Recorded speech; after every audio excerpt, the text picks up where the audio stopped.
Hello everybody and welcome to this new episode from BIKOTIC. Cervelo have released the new S5 and have Specialized got a problem? Today's episode is brought to you entirely from the BIKOTIC.com website. There's over 300 bikes all lined up over each other. You can search for manufacturers, models, bike types, group sets, and then do various sorts and price ranges and load them into the comparison viewer to visually see what the differences are, look at the data. Great place to geek out about bikes, or if you're in the market for a new bike, come and have a look. So the Tour de France has just finished, and with the help of the S5 from Cervelo, Jumbo-Visma managed to bag themselves the yellow jersey, the green jersey, and 6 stage wins, of which 3 of them were on S5s, including this one here from Christophe Laporte. And then also up to the time of recording this, there'd been 6 out of the 8 stages of the Tour de France Femme, of which 2 Marianne Vos had won on her S5, and 4 out of the 6 stages so far have been won on aero bikes. Okay, so here's the outgoing 2022 Cervelo S5. So have a look at that, and then I want you to shut your eyes. Okay, shut your eyes, don't look. Okay, now you can open your eyes, have a look. This is the 2023 Cervelo S5, and you'd be hard pushed to tell what the differences are. Yet, if I now fade between the two, like that, you can see it's actually quite a radical change up of the frame design. If you look down here, you can see that actually all the geometry is the same. If I fade back and forth, we can zoom in on the front, and you can see that the head tube is a lot deeper there. UCI have changed the rules on how deep the aero profiles can be on these bikes, and Cervelo have clearly made use of that. The forks are pretty similar to what they had before, other than we've changed the top section here. So this is the 2023 version, 2022 version. So it is quite different. Then if we move to the rear of the bike, again, we can see quite a lot of difference there.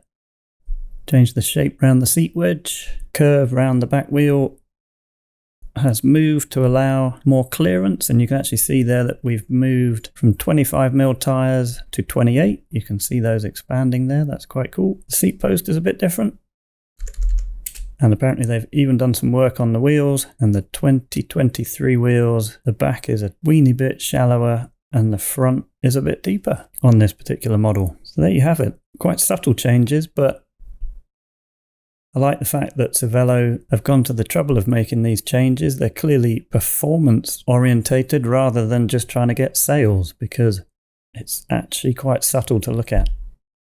If they were just going for sales, they would have made lots of changes so that you could see the difference. So how about we offer it up to the Scott foil that we looked at the other day? That's fading between the two there. Clearly the front is very different, other than if we line up the head tubes a little bit, you can see they're about the same depth. The forks on the Scott are quite a lot more beefy, and whereas Scott have moved the down tube away from the front wheel, Cervelo are still curving it around the front wheel like that. And then the back, we do have some similarities there. What about the new Trek Madone for 2023? Fade through to that. Again, we can see the down tube's been moved away from the front wheel. Not many similarities. We just zoom in on the front again. You can actually see that the Trek is actually a bit thicker in the head tube. I don't know, you would have thought Cervelo would have made theirs as thick as possible, but who knows. And then here's an interesting one that someone asked me to load up the other day. It's the Simplon Pride 2. We fade back and forth. There's actually a few synergies here between these two bikes. They both have the quite interesting handlebar stem arrangement. Super deep on the head tube of the Simplon. Look at that. Super aero, and it's got an incredible pair of forks on it. Look, you could use those to paddle upstream. The Simplon has quite a longer wheelbase as well in comparison to the Cervelo, which is quite interesting.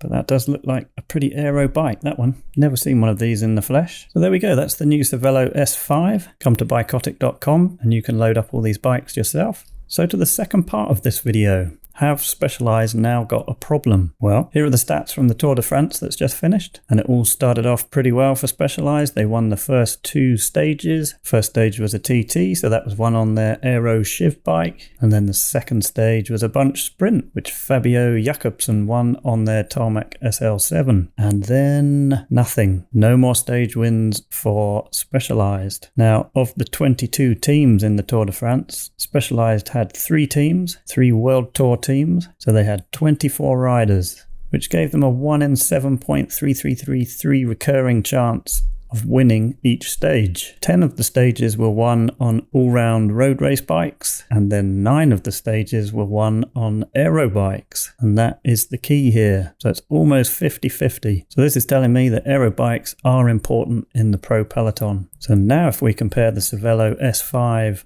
to the Tarmac SL7, if we fade between the two there, we can quite clearly see visually that no matter what Specialized say, this Cervelo is going to be more aero. Fading between the two. So on the Specialized website it says, why should you be forced to choose between aerodynamics and weight, between ride quality and speed? I think this Tarmac's kind of in trouble on the flatter stage when in comparison to these aero bikes that are out there now. Way back in 2019 I joked in a video about how Specialized would be designing the latest Tarmac with a Venge taped on the front. This is when all the bikes were changing to internal cable routing, and I called them the new breed. And this is what I came up with. It was called the Tarmenge BIKOTIC Concept, and it literally was the Venge blended onto the front of an SL6. And if we fade that through to the SL7, I wasn't far off. And actually, if I look at that, I think I prefer the Tarmenge. I think that looks rather cool. But when I made that concept bike, what I hadn't realised was that the Venge would have been hanging up its wheels for good. But after this year's Tour de France, and with a lot of new aero bikes coming from other manufacturers, what do you think? Have Specialized got the Venge back on their drawing board? It's going to be interesting. They probably haven't. They're probably more interested in their electric bikes right now. But their business model, they do need to win races. So who knows? You never know. And to help Specialized out, I thought I'd have a crack at it. I took the old Venge from 2020, and with a whole bunch of Photoshop jiggery pokery, I came up with this, which I've called the BIKOTIC Roach concept bike. We fade back and forth. You can see there that the rear end is just the Venge, but the front end, I've taken the Cervelo S5, got the S5 down tube, and then I've put the Scott forks on it. Blended it all together, come up with the BIKOTIC Roach. I think that looks pretty cool. So there you go, Specialized, you're welcome. I've sorted out your problem for you. And if you want to check out any of my concept bikes, come to the Bike Finder. And by the way, I've been working on this new feature that hopefully next week I'll be making a video showing you how to unlock extra features in the website. This particular feature allows you to collect your own list of bikes. But if you want to look at my custom concepts, come to Bike Type, go to BIKOTIC Custom, get the bikes. And any of the bikes I fiddle about with, I stick them in there. You might remember this one from a way back, the Ferric Convelo, and this was a mashup of a Trek Madone, Cannondale System 6 and a Felt AR, I think that still looks pretty cool. Anyway, there we go. Just a quick video today. If you liked it, give it a thumbs up. If you haven't already, subscribe to the channel. And if you haven't checked out BIKOTIC.com yet, go and have a look. Until next time.